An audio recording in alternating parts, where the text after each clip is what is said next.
If you're craving heart-pounding tales of family drama and sweet justice, hit that subscribe button now. Your next binge-worthy story drops tomorrow, and you won't want to miss the twist. After tomorrow, you're not part of this family anymore. Those were the exact words my son's fiancée whispered to me the night before their wedding. I stayed home the next day, broken. But by noon, the wedding had completely fallen apart, and the reason why left everyone stunned. The night before my son's wedding, I thought I was about to step into the happiest chapter of his life, and maybe the most rewarding one of mine. After all, I had raised him alone for 27 years through sacrifices no one but me would ever understand. I had given up promotions, skipped vacations, and learned to stretch every dollar until it nearly tore apart. Also, my boy David could grow up never feeling the weight of what we'd lost when his father walked out. To me, his wedding was not just about him marrying the woman he loved. It was proof that I had done something right, that I had raised a good man despite all odds. At least that's what I told myself. That evening, I stopped by the rehearsal dinner venue to deliver something I'd been working on for weeks. A scrapbook of David's life, from his first steps to his high school graduation, from scraped knees to the day he got accepted into law school. I poured my entire heart into it, wanting his future wife, Sarah, to see just how much love and sacrifice had shaped the man she was about to marry. Sarah met me at the door. She was stunning as always. Perfect hair, perfect dress, perfect smile. But that night her eyes were colder than I'd ever seen them. "Sarah," I said, holding out the scrapbook, "I made this for David. I thought it might be nice for you two to flip through it together tonight." She didn't even glance at it. Instead, she leaned in close, her voice low enough that no one else could hear.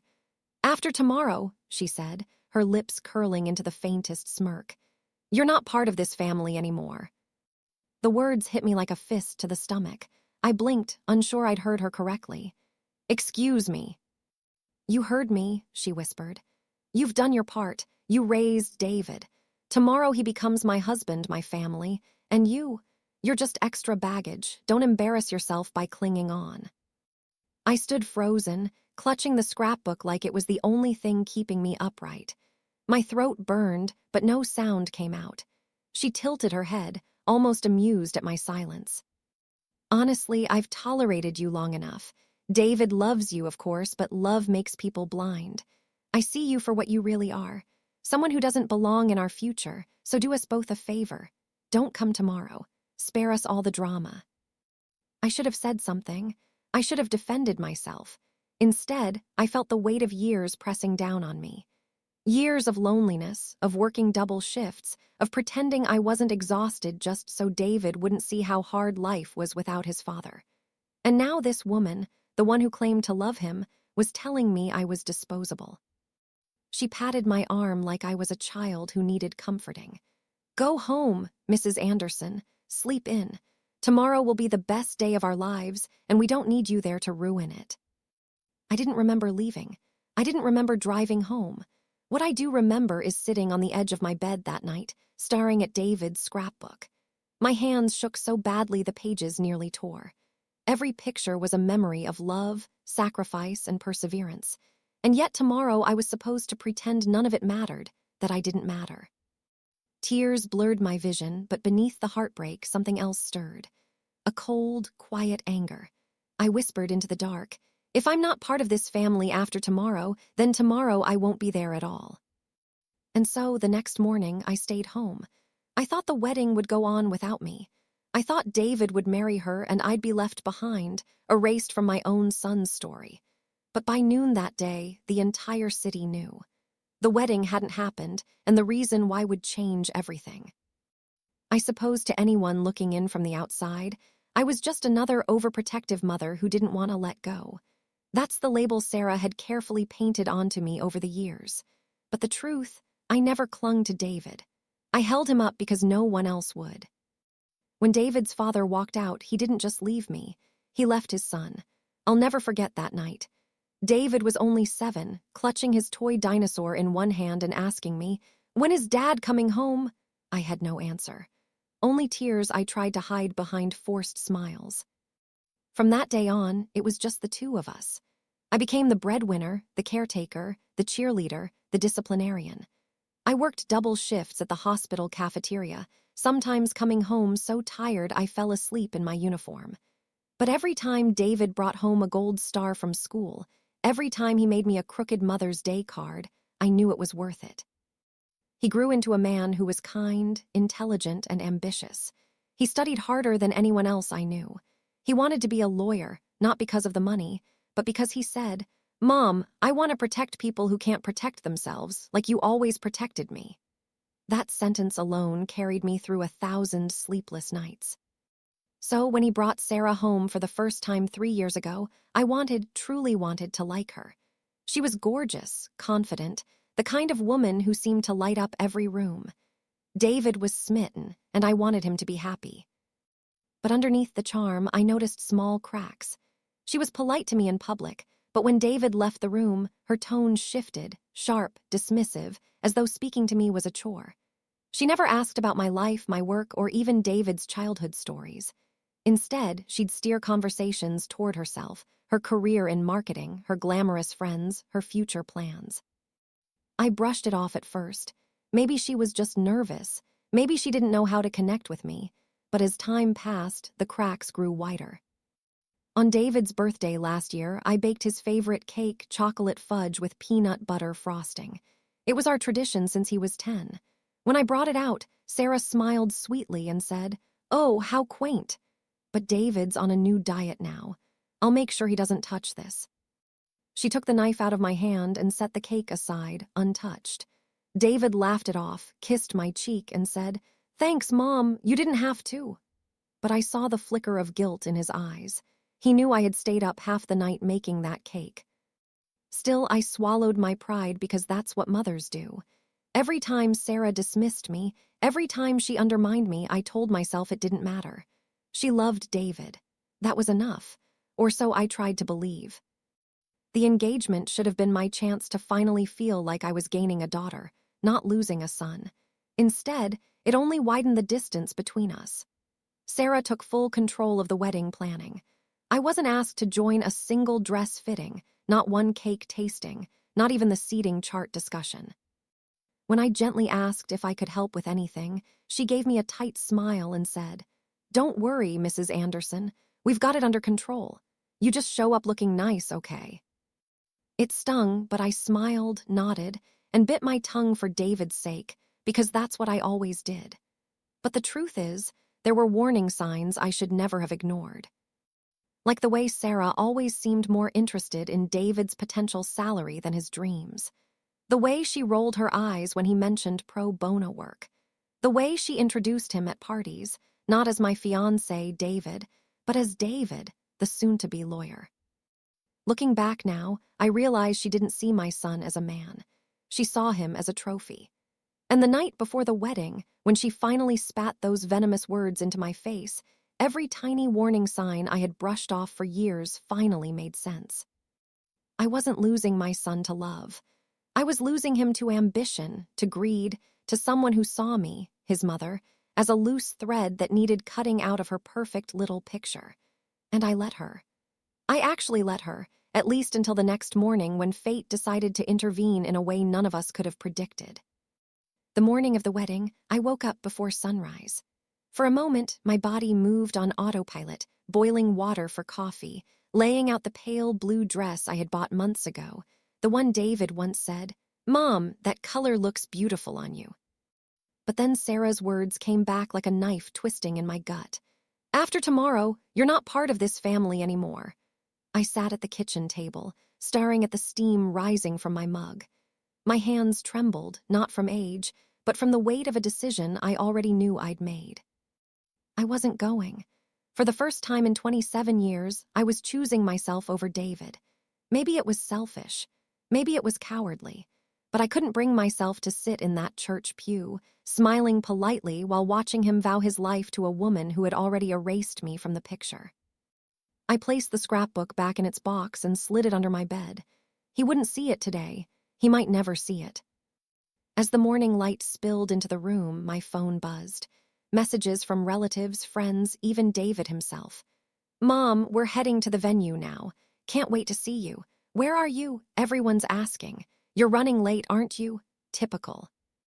I turned the phone face down. Somewhere deep inside, a small voice whispered, "You're making a mistake." But louder still was the echo of Sarah's smirk, her dismissive tone, her cruel certainty that I was nothing more than baggage. If that's what she wanted, I'd give it to her. By 9:00, the calls grew more frantic. David left a voicemail, his voice tinged with panic. "Mom, where are you? Sarah says you weren't feeling well last night, but I know that's not true. Please, just call me back, please." I pressed the phone to my chest, my heart aching. Every instinct screamed to call him, to rush to the church, to be there for the boy I had raised through every storm. But I couldn't, not this time. At 10, my sister knocked on my door. She lived across town but had driven over in her bridesmaid's dress when she noticed I wasn't at the venue. "Martha, what on earth are you doing?" she demanded, barging inside. "Everyone's looking for you. The ceremony starts in an hour." I shook my head slowly. "I'm not going." Her jaw dropped. "Not going? Are you insane? Your only son is getting married." I met her gaze, tears brimming in my eyes. "He's marrying someone who told me to my face that I'm not part of his family anymore. She doesn't want me there, so why should I go?" My sister's anger faltered, replaced by disbelief. "Sarah said that, last night, looked me in the eye and said it." She sank into a chair, speechless. For a long moment, the only sound was the tick of the wall clock. Finally, she whispered, "Oh my God." I nodded. I won't sit there like a fool pretending I belong. She pressed her hands over her mouth, torn between anger and pity. "But Martha, if you don't go, people will blame you. They'll say you abandoned your son on his wedding day." I let out a bitter laugh. "Then let them. I've been judged my whole life. What's one more?" At 10:45, I watched from my front window as neighbors climbed into their cars, dressed in suits and gowns, heading to the church. My own car keys sat untouched on the counter. I didn't move. When the church bells began to ring at 11, I sat in silence, staring at the scrapbook hidden under my bed. That should have been the end of my story.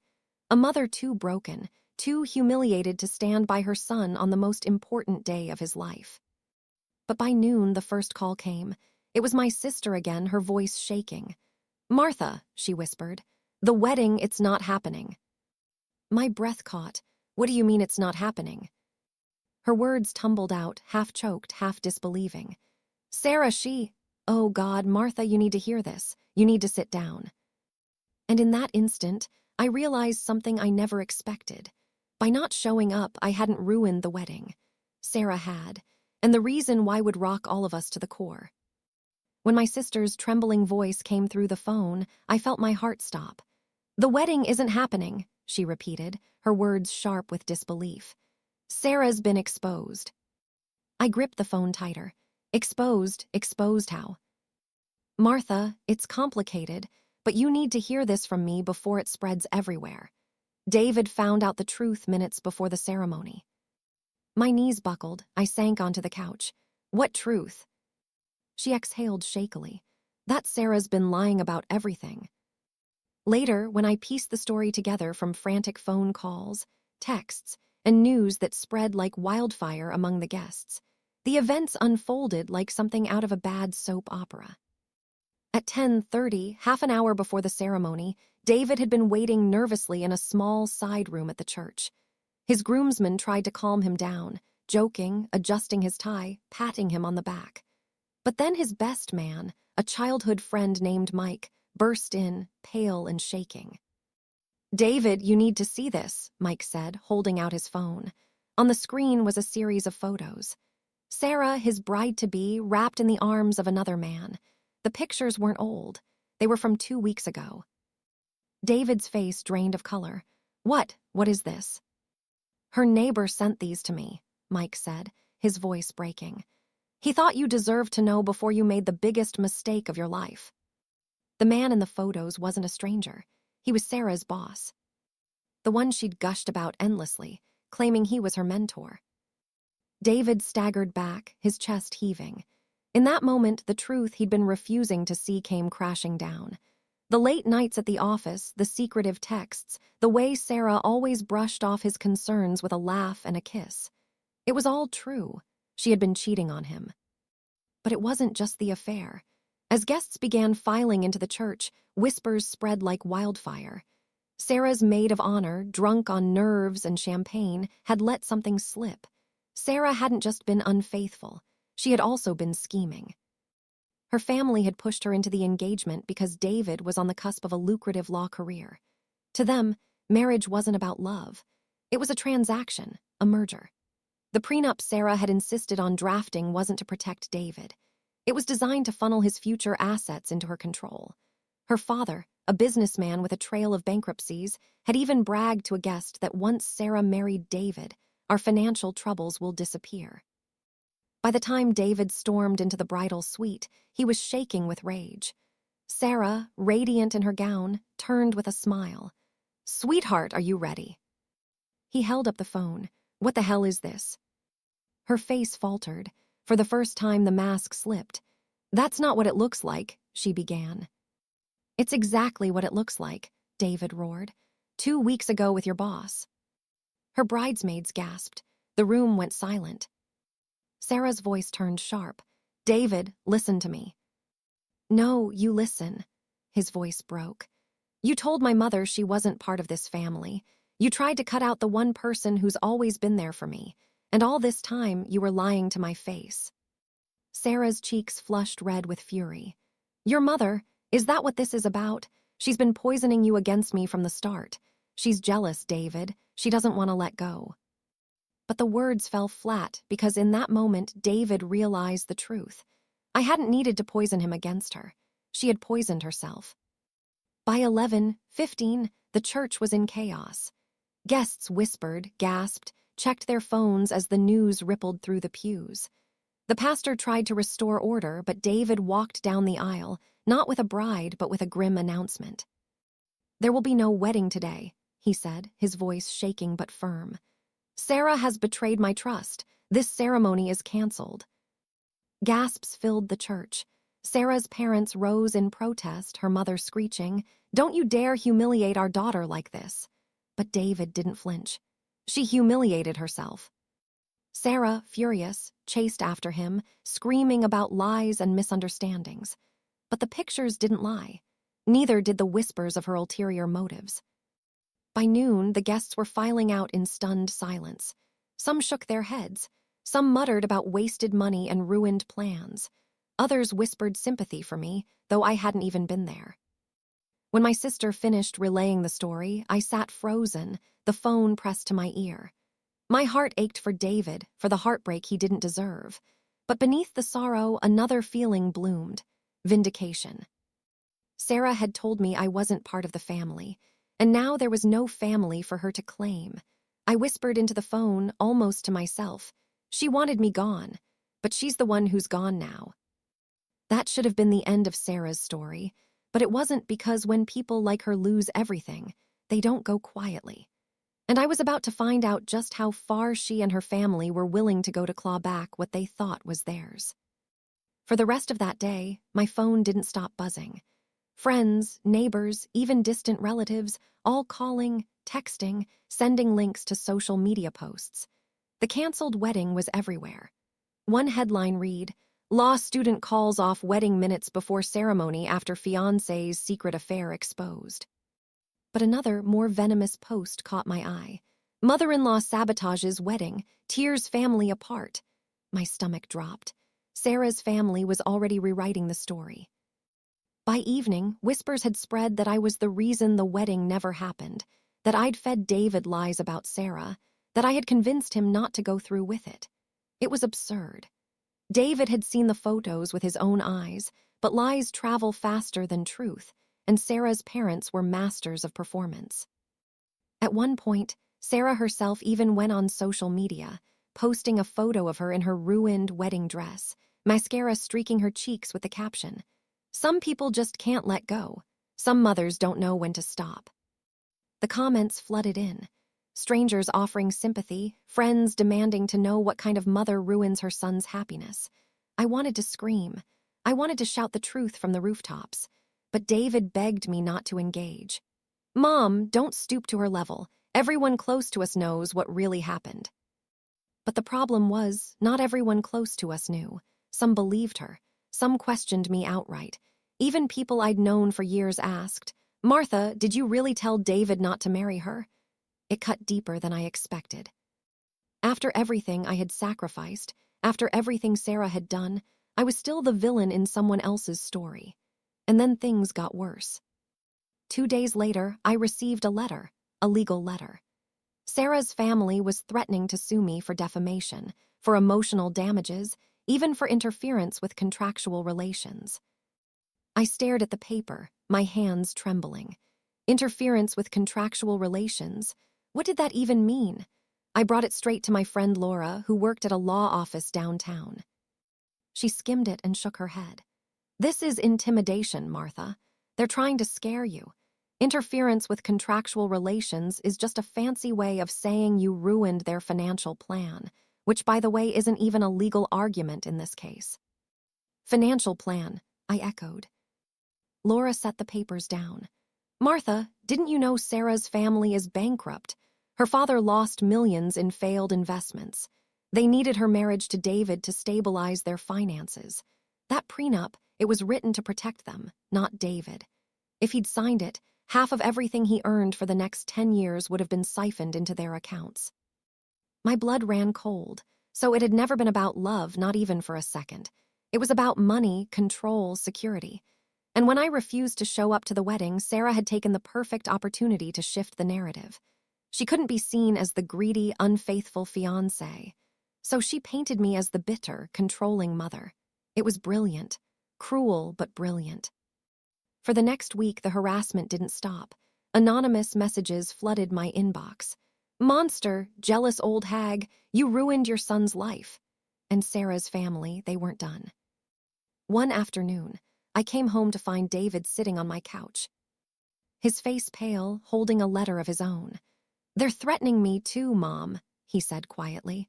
"Sarah's father says if I don't publicly clear her name, he'll drag you into court. He'll ruin you financially." I sank into the chair across from him, my heart pounding. "What did you say?" David's jaw tightened. "I told him to go to hell." But I could see the worry in his eyes. He was fresh out of law school with student loans and a future just beginning. A lawsuit, even a frivolous one, could drain him before his career even started. "Mom," he whispered, "I don't know how much more of this I can take. They're relentless." I reached across the table and took his hand. For years, I had carried him through storms.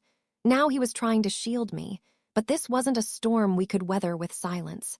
No, this was war.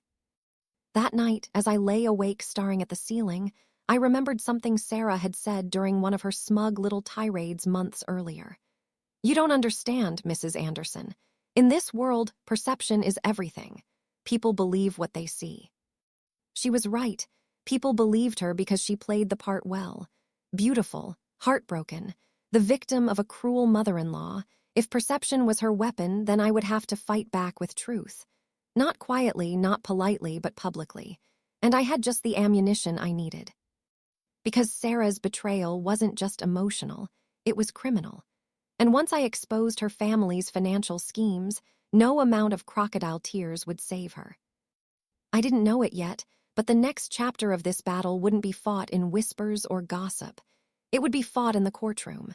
And this time, I wouldn't be silent. For weeks, Sarah's smear campaign continued. Her family pushed their narrative at every turn. I was the bitter mother who couldn't let go, the woman who ruined her son's happiness out of jealousy. It might have worked if not for one thing. The truth has a way of clawing its way to the surface. I spent days collecting everything I could.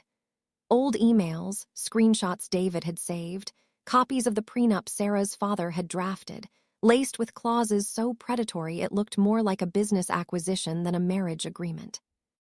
Laura, my friend at the law office, connected me with a financial investigator. Within a week, we uncovered exactly what Sarah's family had been hiding. A string of bankruptcies, debts, and lawsuits stretching back nearly a decade. They hadn't wanted Sarah to marry David for love. They had wanted his career, his salary, his future, and the prenup. It was their golden ticket. Armed with this, I knew what I had to do. 2 weeks later, Sarah's family hosted a damage control dinner at a fancy hotel downtown. They invited David, claiming it was to talk things over. He begged me not to come. He didn't want me ambushed, but I knew if I didn't face them, they'd never stop. So I walked into that hotel ballroom wearing the pale blue dress I had bought for the wedding. The dress I never got to wear. Sarah's parents sat at the head of the table, Sarah beside them in a sleek black dress, her smile sharp as a blade. "Well," her father said smoothly, "look who decided to join us." "Mrs. Anderson, we were just discussing how to resolve this unfortunate misunderstanding." "Misunderstanding," I repeated, my voice steady. "You mean the affair or the fraud?" Sarah's smile faltered. "You're still clinging to lies." I set a thick folder on the table. "Then maybe you can explain these financial records, bankruptcy filings, and this, your prenup. Clause 14, subsection 3. In the event of divorce within the first 5 years, 75% of David Anderson's income shall be transferred into accounts held jointly by Sarah Jenkins and her father, Robert Jenkins." Gasps rippled around the table. Even David, who had skimmed the document but never studied it in detail, turned pale. "You were planning to gut him," I said coldly. "You wanted his future earnings to bail out your family's failures."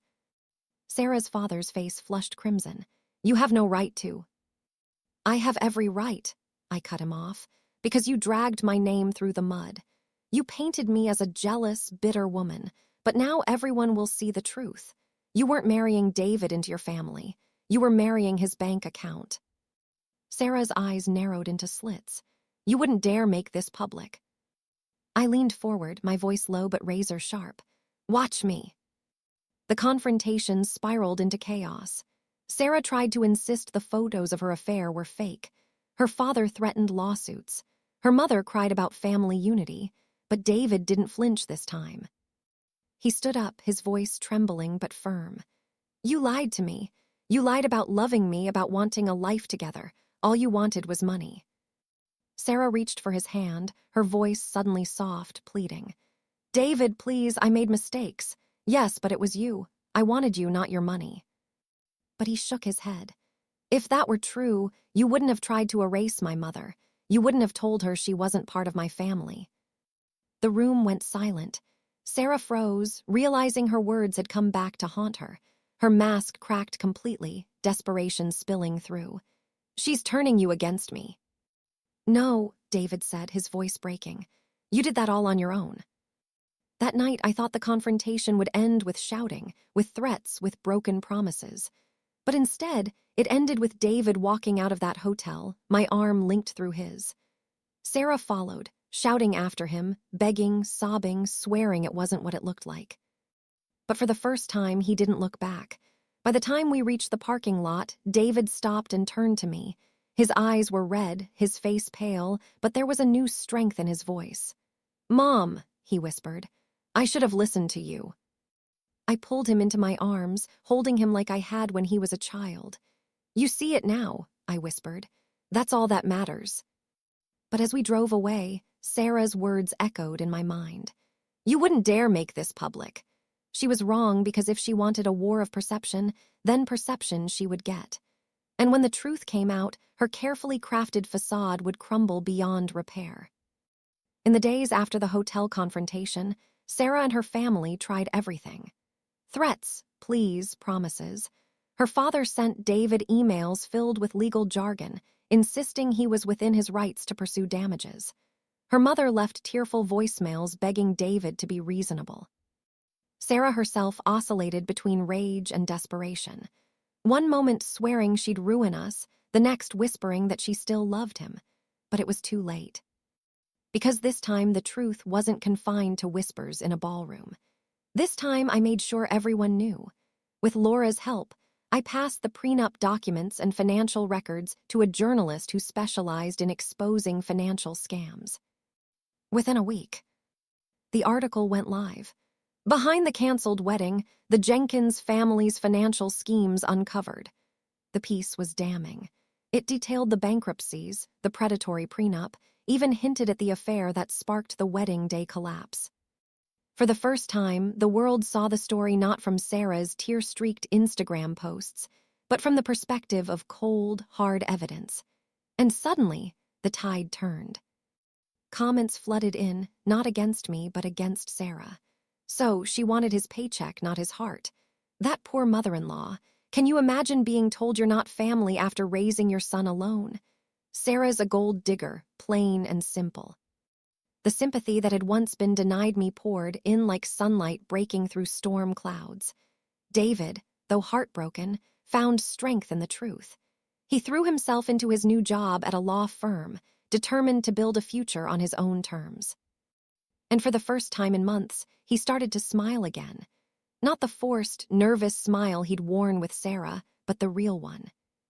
One night as we sat on the porch drinking tea, he reached over and squeezed my hand. "Mom," he said softly, "I don't know how you stayed so strong. She nearly broke me." I looked at him, the boy I had raised now a man forged by fire. Because I've been through worse, and because I knew one day you'd see her for who she was, it just took time. His eyes glistened. "You were always my family, always."